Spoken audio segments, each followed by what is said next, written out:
Member Portal Walkthrough. Welcome back, everyone, to Will_NACA Journey CA. Before we begin, you'll notice that I'm reading from a prepared script.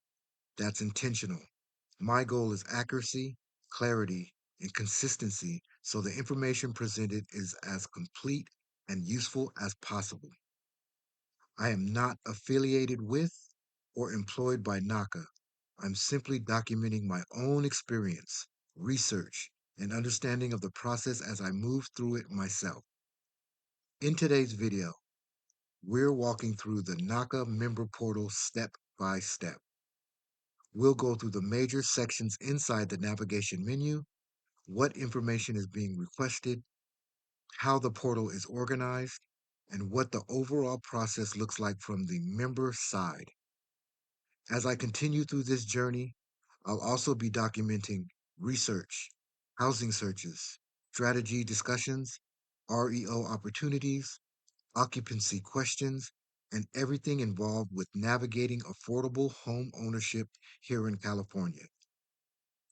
Because I think a lot of people today are looking for realistic housing conversations, accurate information, and transparent discussions, no hype, no shortcuts, or oversimplified internet explanations.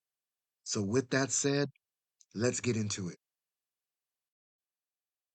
Household. This first section is household, and it's pretty straightforward. This area focuses on everyone who may potentially live in the home. That can include yourself, a spouse, children, dependents, and other household members. Inside this section, members review names, date of birth, and household composition details. One thing that stands out immediately is how heavily the portal emphasizes keeping information current throughout the process. That makes sense because household size can directly affect affordability calculations and eligibility requirements. So if anything changes later on, this is likely one of the first sections you'll revisit. Individual information. This section covers personal identification details such as legal name, date of birth, social security or tax ID information, citizenship status, contact information, background details, and emergency contacts. Portal also explains why certain information is being collected, which probably helps reduce confusion for first-time buyers. Most of this appears tied to identity verification, program eligibility, communication, and documentation requirements. Throughout the portal, there are also reminders, tips, and explanations built into nearly every section. For people completely new to the home buying process, that guidance is probably helpful because there's definitely a lot happening at once. Government issued ID. Next up is government issue ID. This section is pretty straightforward. Here, members upload identification documents like driver's license, passport, or state issue IDs. The portal reminds users that documents need to be readable, current, and clearly visible before submission. You'll also notice support for common upload formats like JPG, PNG, and PDF files. At this stage, the focus appears to be identity verification before moving deeper into the qualification process. Membership payment. From there, we move into membership payment.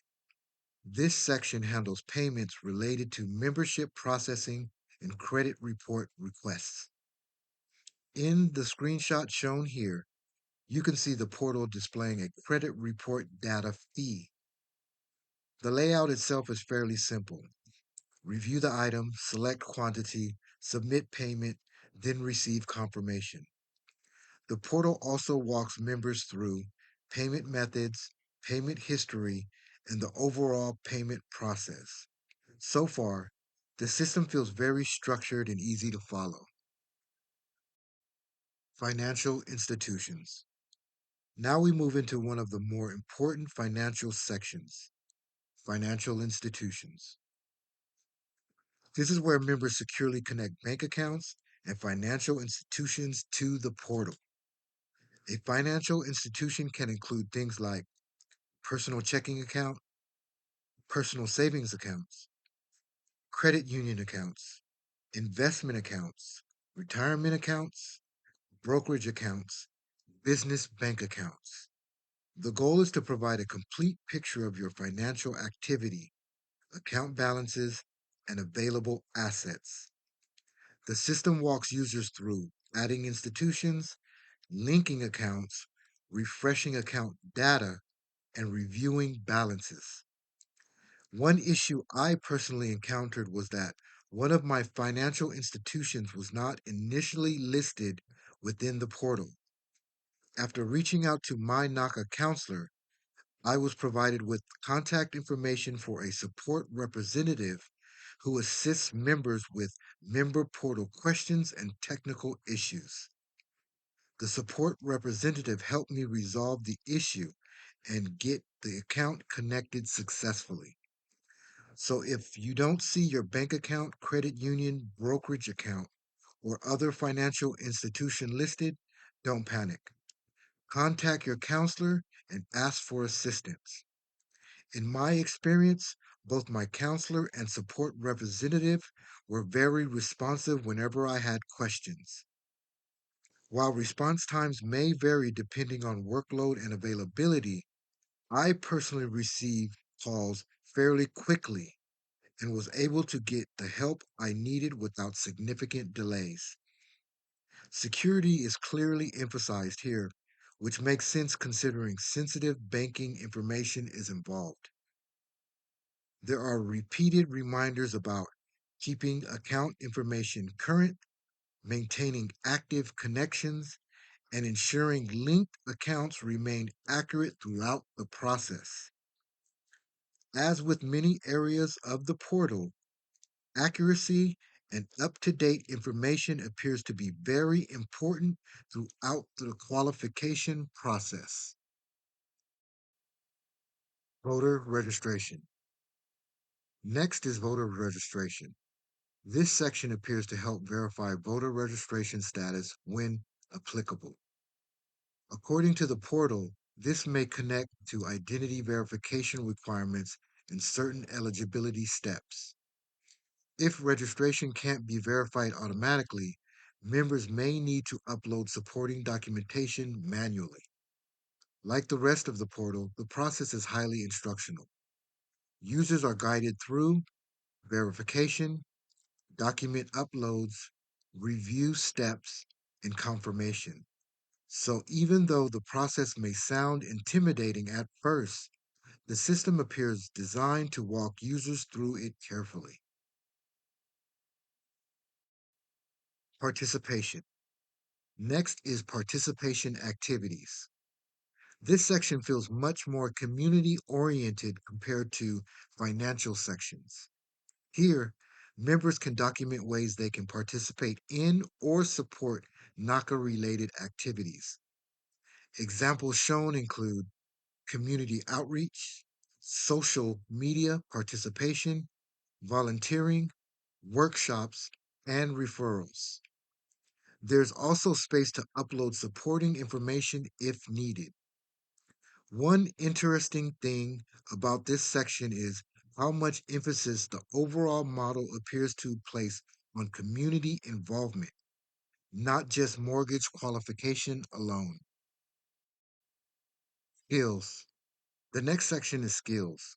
Here, members list skills that may help support workshops, community outreach, volunteering, or other program related activities. Examples include communication, technology, finance, marketing, leadership, teaching, or event planning. The portal also allows users to add custom skills if they aren't already listed.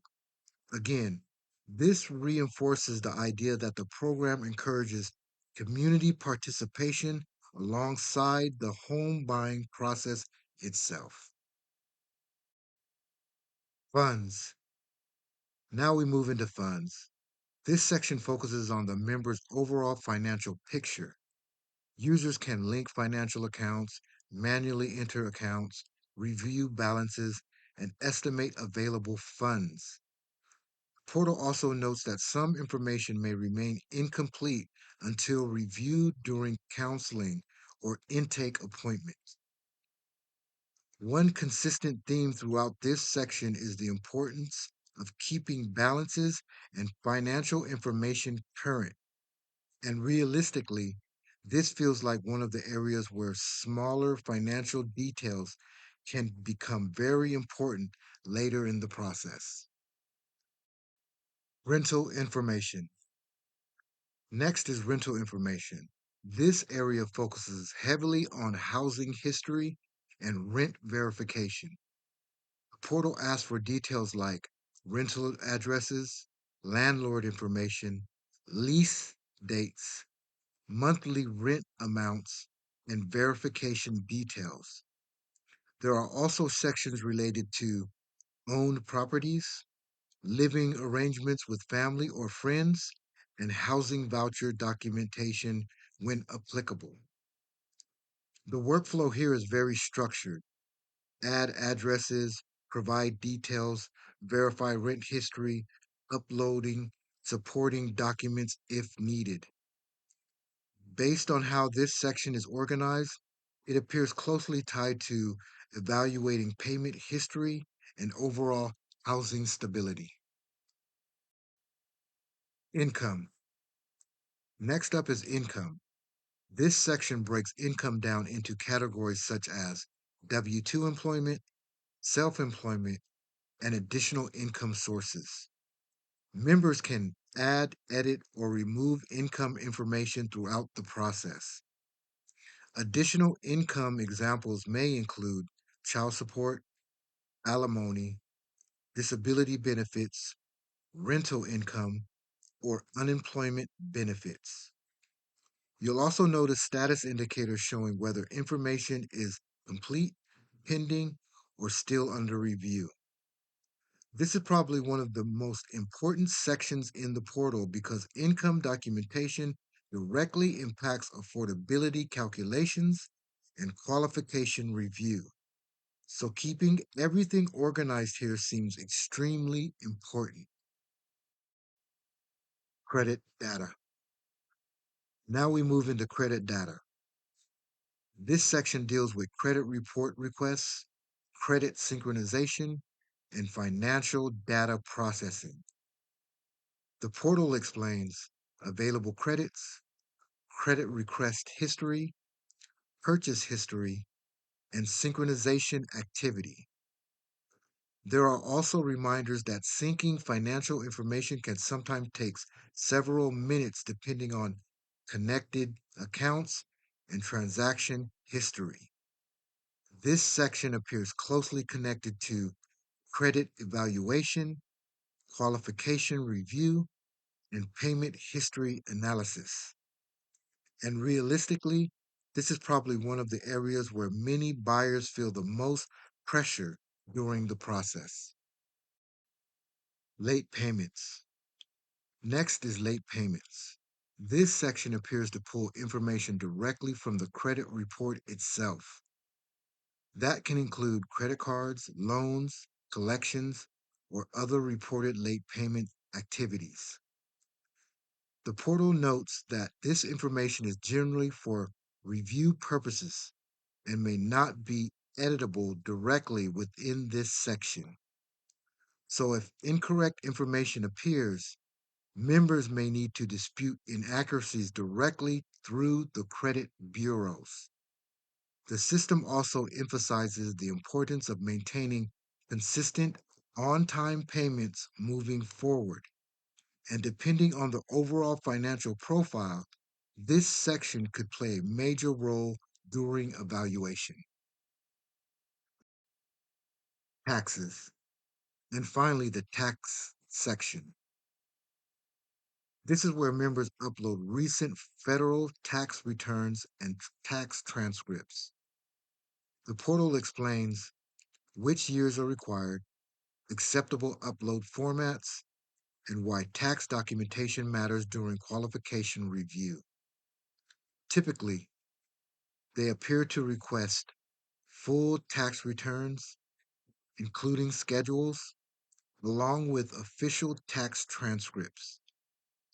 The system also encourages users to upload complete and readable documentation in order to help avoid delays during review. And by this point, you can really see how documentation becomes a major theme throughout nearly every stage of the process. Congratulations. Congratulations. If you've completed all sections of the member portal and submitted all required documentation, you've reached an important milestone in the NACA process. At this point, your next step is to schedule your intake appointment with a NACA counselor. You may notice that the funds section still appears in red. If that's the only section remaining, don't be concerned. After contacting NACA directly, I was informed that the monthly data portion within the funds section is completed by your counselor during the intake appointment. Members cannot enter that information themselves, which is why the funds section may remain incomplete until your counselor reviews and updates it. So if all other sections are complete and your documentation has been submitted, congratulations. Your portal work is done. You're one step closer to home ownership. It's time to schedule your intake appointment and move forward to the next stage of the process. In closing, overall, the portal appears highly structured, documentation focused, and centered around financial verification and long term affordability analysis. As I continue moving through the process, I'll keep documenting the research, housing searches, strategy discussions, REO opportunities, occupancy questions, and everything involved with navigating affordable home ownership step by step here in California. Again, I'm not affiliated with or employed by NACA. I'm simply documenting my own experience and understanding as I move through the process myself. So if you're interested in realistic housing conversation, careful research, and seeing how this process works from the member side, make sure to subscribe and follow the journey. Real process, real steps, real home ownership. Thanks for watching, and I'll see you in the next video.